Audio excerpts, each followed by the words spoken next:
So let's get into these Oxtail Oyster Rockefellers.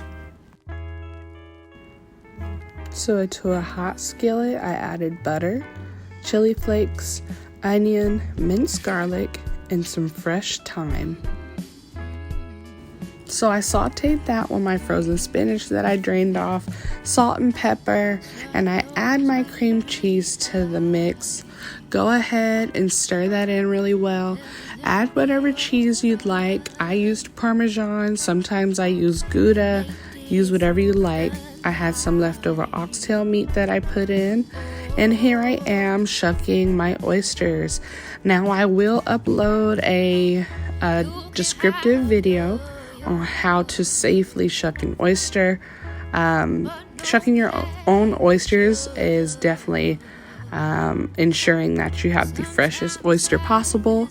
And here I am starting the broiling method of my oyster Rockefeller.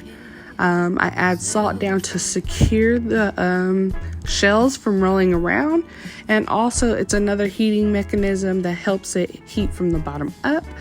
I'm adding my filling in, and this is my oxtail spinach dip that I have. I'm also going to add a little bit more Parmesan on top, just because, why not? And then you throw it in the broiler on low or high, and then